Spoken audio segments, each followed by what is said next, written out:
कमी साहित्यामध्ये पौष्टिक, झणझणीत आणि झटपट अशी रेसिपी मिसळ. चला तर वळूया रेसिपीकडे. तवा ठेवला आहे, त्यात गरम तेल टाकलेलं आहे. साहित्य आपल्याला लागणार आहे खोबरं, कोथिंबीर, 2 मिरच्या, थोडासा लसूण, कांदा आणि आल्याचा तुकडा. तर आपण कांदा परतून घेणार आहोत. लालसरच कांदा परतायचा आहे. त्यानंतर टाकलं आहे खोबरं. खोबरं पण सुद्धा परतून घ्यायचं आहे. लसूण आणि थोडीशी म्हणजे परतून वगैरे घेऊ आपण. थोडासा आल्याचा तुकडा टाकू. त्यानंतर आपल्याला टाकायचे आहे जे मिरच्या घेतल्यात आहेत त्या तोडून आणि हे घेऊया आपण मंद आचेवर मस्तपैकी परतून. परतून झाल्यानंतर थोडीशी कोथिंबीर टाका. कोथिंबीर टाकून झाल्यानंतर आपल्याला टाकायचं आहे वरतून जिरे. जिरे लास्टला ह्याच्यासाठी टाकायचे जेणेकरून ते करपू नयेत. आता हे आपलं झालेलं आहे मसाला तयार. काढून घेऊया. त्यामध्ये टाकूया एक मोठा पिकलेला टमाटर. टमाटर टाकून झाल्यानंतर घ्यायचं बारीक करून. कढई घेतली त्यामध्ये तेल गरम करून घेतलेलं आहे. तेल गरम करून झाल्यानंतर मोहरी टाकायची. मोहरी मस्तपैकी तडतडली की जिरे टाकायचे आहेत. जिरे पण छानपैकी तडतडून द्यायचे. त्यानंतर दालचिनी, चक्रीफूल आणि मी एक वेलची टाकलेली आहे. तुम्ही पाहिजे तर अजून मसाले ॲड करू शकता किंवा नाही टाकले तरी चालतील.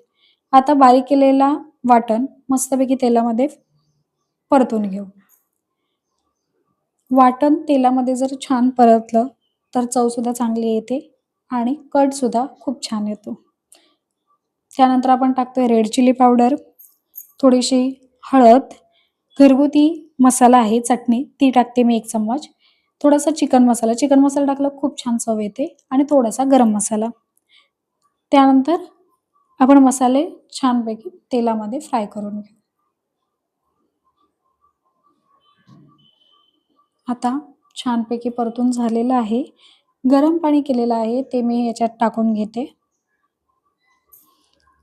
त्यानंतर मोड आलेले कडधान्य ज्यामध्ये मूग आणि मटकी आहे मी भिजवून घेतले होते.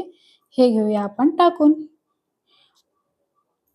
टाकून झालेले आहेत आणि आता चमच्याने घेऊ. हलवून उकळी छानपैकी बघा आलेली आहे. उकळी आल्यानंतर आपल्याला थोडंसं मीठ टाकायचं आहे. तर आपण चवीनुसार थोडंसं मीठ टाकून घेऊ. मीठ टाकून झाल्यानंतर कोथिंबीर बारीक चिरून घ्यायची आणि ती सुद्धा टाकून घ्यायची. छानपैकी खळखळीत असं मस्त उकळून द्या. उकळून झाल्यानंतर हे बघा तुम्ही पाहू शकता किती छान तरी आलेली आहे मिसळला आणि ही झालेली आहे आपली मिसळ तयार.